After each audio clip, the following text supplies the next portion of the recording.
بسم اللہ الرحمن الرحیم، اللہ کے نام سے جو رحمان اور رحیم ہے۔ الف لام میم، اللہ لا الہ الا هو الحی القیوم۔ الف لام میم، اللہ وہ زندہ جاوید ہستی جو نظام کائنات کو سنبھالے ہوئے ہے، حقیقت میں اس کے سوا کوئی خدا نہیں ہے۔ نزل عليك الكتاب بالحق مصدقا لما بين يديه وأنزل التوراة والإنجيل۔ اس نے تم پر یہ کتاب نازل کی جو حق لے کر آئی ہے اور ان کتابوں کی تصدیق کر رہی ہے جو پہلے سے آئی ہوئی تھیں۔ اس سے پہلے وہ انسانوں کی ہدایت کے لیے تورات اور انجیل نازل کر چکا ہے۔ عام طور پر لوگ تورات سے مراد بائبل کے پرانے عہد نامے کی ابتدائی 5 کتابیں اور انجیل سے مراد نئے عہد نامے کی 4 مشہور انجیلیں لے لیتے ہیں۔ اس وجہ سے یہ الجھن پیش آتی ہے کہ کیا فی الواقع یہ کتابیں کلام الہی ہیں اور کیا واقعی قرآن ان سب باتوں کی تصدیق کرتا ہے جو ان میں درج ہیں؟ لیکن اصل حقیقت یہ ہے کہ تورات بائبل کی پہلی 5 کتابوں کا نام نہیں ہے، بلکہ وہ ان کے اندر مندرج ہے، اور انجیل نئے عہد نامے کی اناجیل 4 کا نام نہیں ہے، بلکہ وہ ان کے اندر پائی جاتی ہے۔ دراصل تورات سے مراد وہ احکام ہیں جو حضرت موسیٰ علیہ السلام کی بعثت سے لے کر ان کی وفات تک تقریباً 40 سال کے دوران میں ان پر نازل ہوئے۔ ان میں سے 10 احکام تو وہ تھے جو اللہ تعالیٰ نے پتھر کی لوحوں پر کندہ کر کے انہیں دیے تھے۔ باقی ماندہ احکام کو حضرت موسیٰ علیہ السلام نے لکھوا کر اس کی 12 نقلیں بنی اسرائیل کے 12 قبیلوں کو دے دی تھی، اور ایک نقل بنی لادی کے حوالے کی تھی تاکہ وہ اس کی حفاظت کریں۔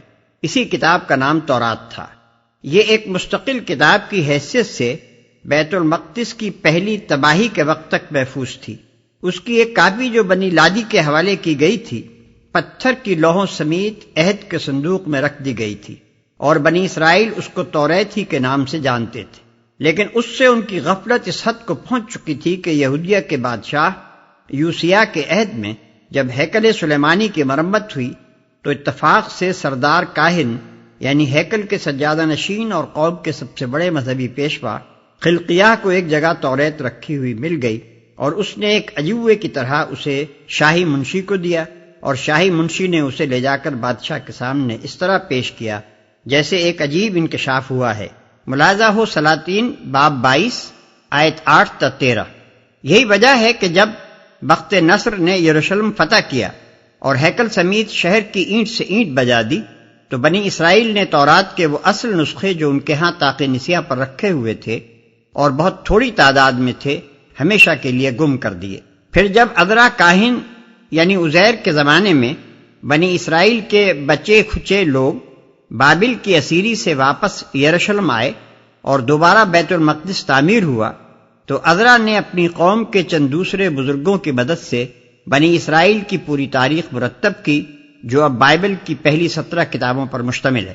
اس تاریخ کے 4 باب یعنی خروج، اخبار، گنتی اور استثناء حضرت موسیٰ علیہ السلام کی سیرت پر مشتمل ہیں، اور اس سیرت ہی میں تاریخ نزول کی ترتیب کے مطابق تورات کی وہ آیات بھی حسب موقع درج کر دی گئی ہیں جو عذرا اور ان کے مددگار بزرگوں کو دستیاب ہو سکیں۔ بس دراصل اب تورات ان منتشر اجزاء کا نام ہے جو سیرت موسیٰ علیہ السلام کے اندر بکھرے ہوئے ہیں۔ ہم انہیں صرف اس علامت سے پہچان سکتے ہیں کہ اس تاریخی بیان کے دوران میں جہاں کہیں سیرت موسوی کا مصنف کہتا ہے کہ خدا نے موسیٰ سے یہ فرمایا، یا موسیٰ نے کہا کہ خداوند تمہارا خدا یہ کہتا ہے، وہاں سے تورات کا ایک جز شروع ہوتا ہے، اور جہاں پھر سیرت کی تقریر شروع ہو جاتی ہے وہاں وہ جز ختم ہو جاتا ہے۔ بیچ میں جہاں کہیں کوئی چیز بائبل کے مصنف نے تفسیر و تشریح کے طور پر بڑھا دی ہے وہاں ایک عام آدمی کے لیے یہ تمیز کرنا سخت مشکل ہے کہ آیا یہ اصل تورات کا حصہ ہے یا شرح و تفسیر۔ تاہم جو لوگ کتب آسمانی میں بصیرت رکھتے ہیں وہ ایک حد تک صحت کے ساتھ یہ معلوم کر سکتے ہیں کہ ان اجزاء میں کہاں کہاں تفسیری و تشریحی اضافے ملحق کر دیے گئے ہیں۔ قرآن انہی منتشر اجزاء کو تورات کہتا ہے اور انہی کی وہ تصدیق کرتا ہے، اور حقیقت یہ ہے کہ ان اجزاء کو جمع کر کے جب قرآن سے ان کا مقابلہ کیا جاتا ہے تو بجز اس کے کہ بعض مقامات پر جزوی احکام میں اختلاف ہے، اصولی تعلیمات میں دونوں کتابوں کے درمیان یکسر منہ فرق نہیں پایا جاتا۔ آج بھی ایک ناظر صریح طور پر محسوس کر سکتا ہے کہ یہ دونوں چشمے ایک ہی منبع سے نکلے ہوئے ہیں۔ اسی طرح انجیل دراصل نام ہے ان الہامی خطبات اور اقوال کا جو مسیح علیہ السلام نے اپنی زندگی کے آخری 2.5-3 برس میں بحیثیت نبی ارشاد فرمائے۔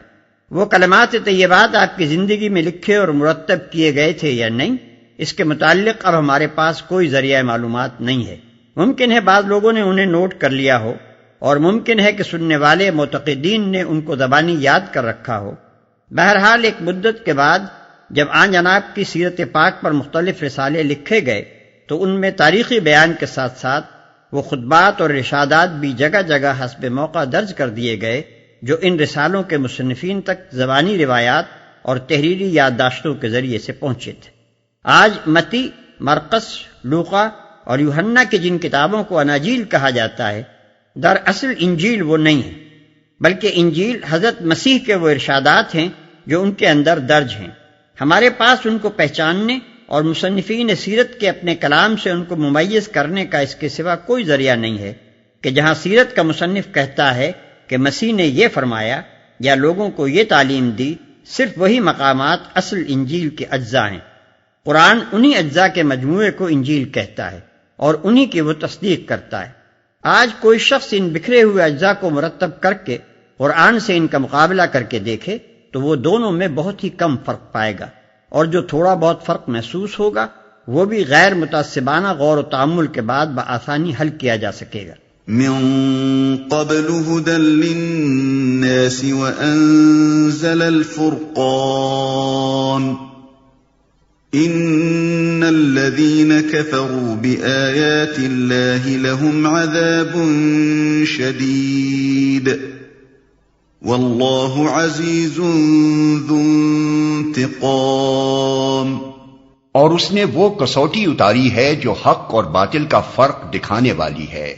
اب جو لوگ اللہ کے فرامین کو قبول کرنے سے انکار کریں ان کو یقیناً سخت سزا ملے گی۔ اللہ بے پناہ طاقت کا مالک ہے اور برائی کا بدلہ دینے والا ہے۔ ان اللہ لا يخفى عليه شيء في الارض ولا في السماء۔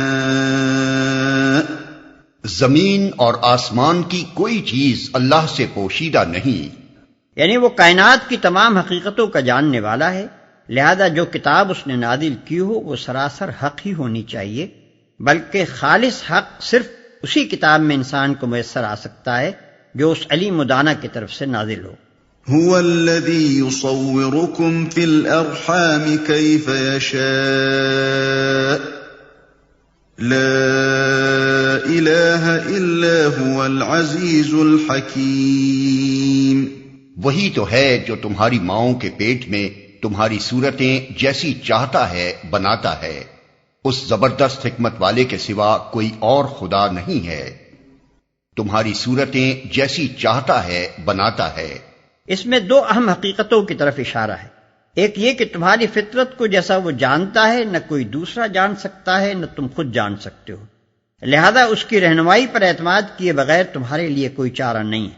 دوسرے یہ کہ جس نے تمہارے استقرار حمل سے لے کر بعد کے مراحل تک ہر موقع پر تمہاری چھوٹی سے چھوٹی ضرورتوں تک کو پورا کرنے کا اہتمام کیا، کس طرح ممکن تھا کہ وہ دنیا کی زندگی میں تمہاری ہدایت اور رہنمائی کا انتظام نہ کرتا؟ حالانکہ تم سب سے بڑھ کر اگر کسی چیز کے محتاج ہو تو وہ یہی ہے۔ هو الذي أنزل عليك الكتاب منه آيات محكمات هن أم الكتاب وأخر متشابهات فأما الذين في قلوبهم زيغ فيتبعون ما تشابه منه ابتغاء الفتنة وابتغاء تأويله وما يعلم تأويله إلا الله والراسخون في العلم يقولون آمنا به كل من عند ربنا وما يذكر إلا أولو الألباب۔ وہی خدا ہے جس نے یہ کتاب تم پر نازل کی ہے۔ اس کتاب میں دو طرح کی آیات ہیں، ایک محکمات جو کتاب کی اصل بنیاد ہیں، اور دوسری متشابہات۔ جن لوگوں کے دلوں میں ٹیڑھ ہے وہ فتنے کی تلاش میں ہمیشہ متشابہات ہی کے پیچھے پڑے رہتے ہیں اور ان کو معنی پہنانے کی کوشش کیا کرتے ہیں، حالانکہ ان کا حقیقی مفہوم اللہ کے سوا کوئی نہیں جانتا۔ بخلاف اس کے جو لوگ علم میں پختہ کار ہیں وہ کہتے ہیں کہ ہمارا ان پر ایمان ہے، یہ سب ہمارے رب ہی کی طرف سے ہیں۔ اور سچ یہ ہے کہ کسی چیز سے صحیح سبق صرف دانش مند لوگ ہی حاصل کرتے ہیں۔ ایک محکمات جو کتاب کی اصل بنیاد ہیں۔ محکم پکی اور پختہ چیز کو کہتے ہیں۔ آیات محکمات سے مراد وہ آیات ہیں جن کی زبان بالکل صاف ہے، جن کا مفہوم متعین کرنے میں کسی اشتباہ کی گنجائش نہیں ہے، جن کے الفاظ معنی و مدعا پر صاف اور صریح دلالت کرتے ہیں، جنہیں تعویلات کا تختہ مشق بنانے کا موقع مشکل ہی سے کسی کو مل سکتا ہے۔ یہ آیات کتاب کی اصل بنیاد ہیں، یعنی قرآن جس غرض کے لیے نازل ہوا ہے اس غرض کو یہی آیتیں پورا کرتی ہیں۔ انہی میں اسلام کی طرف دنیا کو دعوت دی گئی ہے، انہی میں عبرت اور نصیحت کی باتیں فرمائی گئی ہیں، انہی میں گمراہیوں کی تردید اور راہ راست کی توضیح کی گئی ہے، انہی میں دین کے بنیادی اصول بیان کیے گئے ہیں، انہی میں عقائد، عبادات، اخلاق، فرائض اور امر و نہی کے احکام ارشاد ہوئے ہیں۔ پس جو شخص طالب حق ہو اور یہ جاننے کے لیے قرآن کی طرف رجوع کرنا چاہتا ہو کہ وہ کس راہ پر چلے اور کس راہ پر نہ چلے، اس کی پیاس بجھانے کے لیے آیات محکمات ہی اصل مرجع ہیں، اور فطرتاً انہی پر اس کی توجہ مرکوز ہوگی اور وہ زیادہ تر انہی سے فائدہ اٹھانے میں مشغول رہے گا۔ اور دوسری متشابہات۔ متشابہات یعنی وہ آیات جن کے مفہوم میں اشتباہ کی گنجائش ہے۔ یہ ظاہر ہے کہ انسان کے لیے زندگی کا کوئی راستہ تجویز نہیں کیا جا سکتا جب تک کائنات کی حقیقت اور اس کے آغاز و انجام اور اس میں انسان کی حیثیت اور ایسے ہی دوسرے بنیادی امور کے متعلق کم سے کم ضروری معلومات انسان کو نہ دی جائیں۔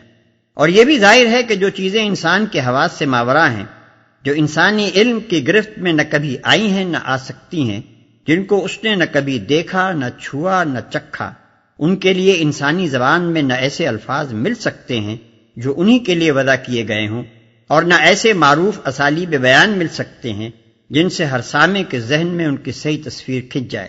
لامحالہ یہ ناگزیر ہے کہ اس نوعیت کے مضامین کو بیان کرنے کے لیے الفاظ اور اسالیب بیان وہ استعمال کیے جائیں جو اصل حقیقت سے قریب تر مشابہت رکھنے والی محسوس چیزوں کے لیے انسانی زبان میں پائے جاتے ہیں۔ چنانچہ مابعد الطبعی مسائل کے بیان میں قرآن کے اندر ایسی ہی زبان استعمال کی گئی ہے، اور متشابہات سے مراد وہ آیات ہیں جن میں یہ زبان استعمال ہوئی ہے۔ لیکن اس زبان کا زیادہ سے زیادہ فائدہ بس اتنا ہی ہو سکتا ہے کہ آدمی کو حقیقت کے قریب تک پہنچا دے یا اس کا ایک دھندلا سا تصور پیدا کر دے۔ ایسی آیات کے مفہوم کو متعین کرنے کی جتنی زیادہ کوشش کی جائے گی اتنے ہی زیادہ اشتباہات و احتمالات سے سابقہ پیش آئے گا، حتیٰ کہ انسان حقیقت سے قریب تر ہونے کے بجائے اور زیادہ دور ہوتا چلا جائے گا۔ پس جو لوگ طالب حق ہیں اور ذوق فضول نہیں رکھتے وہ تو متشابہات سے حقیقت کے اس دھندلے تصور پر قناعت کر لیتے ہیں جو کام چلانے کے لیے کافی ہے، اور اپنی تمام تر توجہ محکمات پر صرف کرتے ہیں۔ مگر جو لوگ بالفضول یا فتنہ جو ہوتے ہیں ان کا تمام تر مشغلہ متشابہات ہی کی بحث و تنقیب ہوتا ہے۔ یہ سب ہمارے رب ہی کی طرف سے ہیں۔ یہاں کسی کو یہ شبہ نہ ہو کہ جب وہ لوگ متشابہات کا صحیح مفہوم جانتے ہی نہیں تو ان پر ایمان کیسے لے آئے۔ حقیقت یہ ہے کہ ایک معقول آدمی کو قرآن کے کلام اللہ ہونے کا یقین محکمات کے مطالعے سے حاصل ہوتا ہے، نہ کہ متشابہات کی تعبیروں سے۔ اور جب آیات محکمات میں غور و فکر کرنے سے اس کو یہ اطمینان حاصل ہو جاتا ہے کہ یہ کتاب واقعی اللہ ہی کی کتاب ہے، تو پھر متشابہات اس کے دل میں کوئی خلجان پیدا نہیں کرتے۔ جہاں تک ان کا سیدھا سادھا مفہوم اس کی سمجھ میں آ جاتا ہے اس کو وہ لے لیتا ہے، اور جہاں پیچیدگی رونما ہوتی ہے وہاں کھوج لگانے اور منہ شگافیاں کرنے کے بجائے وہ اللہ کے کلام پر مجمل ایمان لا کر اپنی توجہ کام کی باتوں کی طرف پھیر دیتا ہے۔ ربنا لا تزغ قلوبنا بعد إذ هديتنا وهب لنا من لدنك رحمة إنك أنت الوهاب. وہ اللہ سے دعا کرتے رہتے ہیں کہ پروردگار جب تو ہمیں سیدھے رستے پر لگا چکا ہے تو پھر کہیں ہمارے دلوں کو کجی میں مبتلا نہ کر دیجیو، ہمیں اپنے خزانہ فیض سے رحمت عطا کر کہ تو ہی فیاض حقیقی ہے. ربنا إنك جامع الناس ليوم لا ريب فيه إن الله لا يخلف الميعاد. پروردگار تو یقیناً سب لوگوں کو ایک روز جمع کرنے والا ہے جس کے آنے میں کوئی شبہ نہیں، تو ہرگز اپنے وعدے سے ٹلنے والا نہیں ہے.